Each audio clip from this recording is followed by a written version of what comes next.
mbokk yi asalaamaaleykum wa rahmatullahi wa barakaatu yéen ñi teewul Jamil Vision TV ñu ngi leen teewal fii ci ministère de l'intérieur ci CRD bi nga xam ni mooy réunion nationale consacrée aux préparatifs du Gamou annuel de Tivaouane 2025 yéen a ngi seen noonu Cheikh Seydi Mouhamadou Mansour Sy Djamil dugg si na ak si na mi ngi noonu toog macha allah ni tuuti xam naan monsieur le ministre de l'intérieur Antoine Félix ministre de l'intérieur ci kanam tuuti dina agsi Jean-Baptiste Tine monsieur Jean-Baptiste Tine mi ngi noonu di waaj a ñëw macha allah sang yaa ngi noonu toog waa Tivaouane ñëpp ñëw nañu délégation bi nga xam ni ñëpp a ngi fii macha allah Cheikh Seydi Mouhamadou Mansour Sy mi ngi feggoog Serigne Habib Sy Mansour mi ngi feggoog Cheikh Omar Fouti rakkam feggoog waa daayira Koskas président du Koskas mi ngi noonu toog maam Asi Malick Sy Djamil mi ngi noonu ci ginnaaw monsieur le ministre ñëw na Jean-Baptiste Tine mi ngi noonu toog macha allah CRD bi nag daf mel ni ma commencé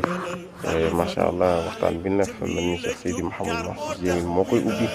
ñu ngi noonu toog sang yaa ngi noonu toog lépp loo xam ne moo jëm ci wàccaayu gàmm Cheikh Seydi gàmm annuel gàmm juddi Yonent bi sallallahu alayhi wa sallam mi ngi ci loxo Cheikh Seydi Mouhamadou Mansour Sy Djamil mi xalifa maamam bi xalifa baayam Cheikh Seydi Mouhamadou Moustapha sang baa ngi noonu maam Asi Malick mi ngi noonu toog maam Sy Djamil sang bi mi dafa mel ni waa di jël kàddu Serigne Mansour Sy Djamil mi ngi noonu di waaj a jël kàddu di ubbi jotaay bi macha allah ñi suut yéen a ngi ànd ak Jamil Vision TV fii ci CRD bi nga xam ne moo nekk ci préparatif gàmmu Tivaouane bi sang baa ngi nii di waaj a jël kàddu ne suut ngeen ànd ci ak Serigne Mansour Sy Djamil fii ci ministère de l'intérieur macha allah sang bi mi ngi noonu di jël kàddu ngeen teewlu ko. ngeen teewlu Serigne maa ngi leen di nuyu mi ngi nii di jël kàddu di nuyu ñi fi teew yëpp man at mu nekk su ma ñëwee teew ci jataay bi damay yéemu parce que tubaab bi dañ ni le diable est dans le détail ma gis ni tous les démembrements de l'État ku nekk dana wax fi mu féete gàmmu gi te gàmmu gi kenn moomu ko yonent bi sallallahu alayhi wa sallam moo ko moom sama si Hajj Malik joxe si ndigal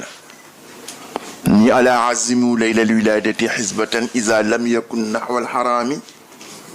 dulu dans une totalité dialectique unité contradictoire mu ni màggal leen gàmmu gi aussitôt après mu teg ci safaanam lu su fekkee ni du jëng dem ci lu xaraam donc moom amoon na sama ci Hajj Malik préoccupation lépp lu mën xew ci gàmmu gi mën na nekk texe màggal yonent bi sallallahu alayhi wa sallam mais mën na jëng tam ci lu xaraam te soo demee gàmmu gi daa ko gis kon moom amoon na idée boobu bu nga xam ne bii complication bi nga xam ni gàmmu bi mu woote dan ka am te man barki dem dam doon wax sama soxna ni ko man dama yërëm les forces de sécurité de la France malgré progrès bi nu am su incendie amee jaaxal leen su inondation amee jaaxal leen te dañuy am des moyens énormes lu nekk mobiliser tout le pays mais yëfu yàlla ñëw mënu si dara man dama leen di yërëm su fekkee banditisme am na sécurité boobu ñoo ko war assumer waaw yooyu yëpp si benn corps la même chose yërmande boobu laa am si yéen laa am si sapeur pompier yi laa am si les policiers laa am si ministère de l'intérieur laa am itam si armée ak gendarmerie waaw ñu ñaan yàlla rek mu yombal lépp ndax dafa une partie boo xam ne bii ça c'est la partie administrative du Gamou c'est la partie technique du Gamou mais il y a une partie qui est la partie intellectuelle du Gamou ñii ngay gis ñu daje fii yore seen ay notes ak seen ay kayeeg yooyu comme ni ko sëñ Moustapha di defee di wax point par point est-ce que tente yi mët na est-ce que question sanitaire bi mët ce sont ces mêmes gens qui le jour du Gamou et le jour burdu bi ñoom ñooy taxaw waaw pour wax lan la yonent bi wax lan la seen maam wax waaw de kooku c'est l'activité intellectuelle moo xam ni ñoom ñii fi toog ñoo koy assumer waaw ndax sama maam daf ma ni nasabta sama maam Khalifa moo tagg baayam Alaaji Malik ni ko nasabta fi arasatiha xiyama diyaai inna al gawamida malabu wala milabu sibyaani mu ni ko da nga ñëw si sa diggu kër si sa ëtt nga samp fa ay berkele leer xam nga da xam ngeen luy berkele wala ay tantu leer waa Ndar ñoo naan berkele ngeen samp fa ay tantu leer innal gawamida nee na masala yi gën jafe si diine muy wàllu fiqh muy wàllu sira muy wàllu grammaire en arabe yëpp muy wàllu alquran ne soo ñëwee sa maam Khalifa mooy wax Alaaji Malik ni ko ku ñëw si sa ëtt xale yu ndaw yi moom la ñuy fooye masala yu nga xam ne yi daf lay jaral nga gàddaay dem ba Makka dem ba Médina dem ba Fass dem ba Maroc dem ba Égypte pour wut ku la ko firil ku ñëw si sa ëtt yow Alaaji Malik xale yu ndaw yi ñoo koy féytewoo ñoo koy yore bon donc dafa nekk lu nga xam ne lii gàmmu la il faut que ñu yee nit ñi wax leen lan la fi yonent bi sallallahu alayhi wa sallam bay gàmmu googu nag dafa laaj lu bare gis nga man lu tax may wax yërmande xam nga Arabie Saoudite aj la à peu près les mêmes problèmes que vous trouvez ici moom ngeen di trouver foofu problème santé problème circulation problème propreté etc. Mais c'est tellement compliqué en Arabie Saoudite malgré les moyens de l'État dafa am ay millionnaires milliardaires yoo nga xam ni dañu dégager la responsabilité de l'État ñoom seen bopp soo demee Makka gis ñooñu di fobeere 24 heures sur 24 ñi ngi fobeere waaw soo demee Médina la même chose 24 heures sur 24 ñi ngi yore seen bale dañuy bale di fobeere ñooñu ñëpp c'est pas l'État c'est des milliardaires ñooñu dañuy def seen tarbiyu si loolu delloo njukkal yàlla wërsëg bi mu leen jox donc des gens aussi riches un État aussi riche que l'État saoudien dafa am des gens en dehors des structures de l'État ñoo leen teggil une certaine responsabilité di ko assumer ñoom si seen bopp bon donc mën leen di wax rek ñu li ngeen fii def apprécier nañ ko parce que c'est tous les démembrements de l'État sama papa Cheikh Mouhamed Moustapha premier ziar général bi am après sëñ Babacar en 1958 sëñ Babacar mi ngi génn àdduna 57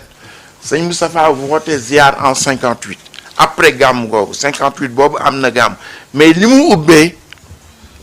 avant que mu wax affaire yu yàlla ak yëpp li mu ubbee mooy di remercier les services de l'État la police la gendarmerie les sapeurs-pompiers ñëpp ni leen li ngeen def Tivaouane pour encadrer pèlerins yi fa demoon ba ñu mën def seen farata gàmmu ni ñu war gàmmoo dellu si c'est pas une obligation parce que vous êtes l'État vous êtes dans un État démocratique mais dans un État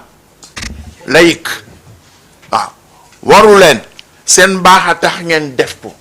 fii itam li ngeen di def yëpp seen baax a tax nous sommes dans un État laïque mënoon nga bon Tivaouane débrouillez-vous mais quand on voit ce qui s'est passé à Touba da ngeen def le même effort et soo gisee la délégation de Tivaouane bi nu demee Touba discours ban fa tenir ni mu rafete ak ni mu baaxee ak ni mu jubee ak ni mu dëppoo diine nga xam ni man loolu laa gëm Sénégal su amee jàmm ji mu am daje yooyu moo ko may parce que si daje yooyu ngay wane ni kenn du dóor sa dënnu ni yaa ko yore da ngay fekk kii si li muy def nga ñëw dimbali ka tagg ka wax ka ni ko waa góor continuer def loolu te man li ma gëm monsieur le ministre Sénégal su amee jàmm xew-xew yooyu moo ko may jàmm kon nag ñu ngi leen di sant bu baax a baax di la gërëm si sa responsabilité particulière en tant que ministre des cultes Et ma persuasion est que c'est à cause des cultes que le Sénégal am situation bi mu am jàmm rek a fi am par rapport à la situation géopolitique de nos voisins. kooku nag na nga ko sant mag ñi parce que gis nga murid yi li ñu toll ci Sénégal tijaan yi toll ko ci Sénégal seytaane mën na ñëw facilement teqale leen waaye liggéey bi nu liggéeyu mag la liggéeyu baatin la waaw ñoom ak ñeneen kilifa dañu liggéeyal yàlla fay leen ci jàmm jooju nag doo ko gis nga moi ce qui me passionne c'est la situation de la Somalie xam nga yeneen pays yëpp mën nga gis ay ethnie yu bokkul waaw comme Sénégal am na ay ethnie yu bokkul mais Somalie benn ethnie la am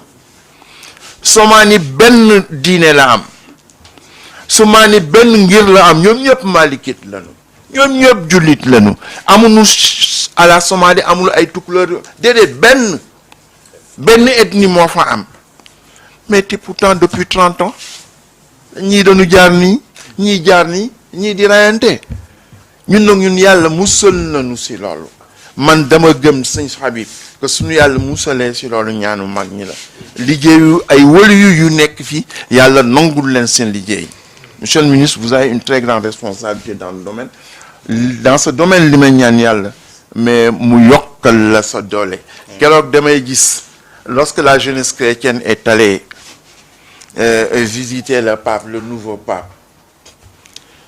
et j'ai vu le même type de préoccupation quant à la sécurité que yëpp nekk ci jàmm ba pape bi dans sa première sortie def ko ci jàmm yàlla def na ko gis nga loolu yàlla may nañu ko ñu ñaan yàlla rek mu dimbali la ci sa responsabilité di la jotal nag xalif bi wax dëgg yàlla kontaan na sa taxawaay kontaan na ci sa taxawaay ak lii yëpp mënoon leen ci bañ fekk marié mais il y a tous les démembrements de l'État. Il y a la sollicitation quotidienne qui les appelle ailleurs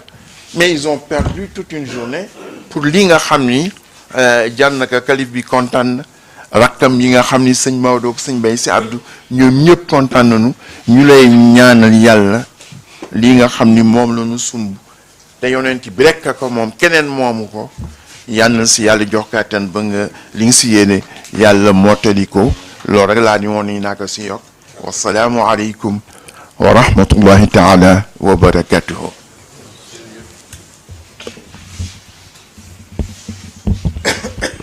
Merci, Seigneur Mansour Sy Djamil. Notre modèle de vivre ensemble est un legs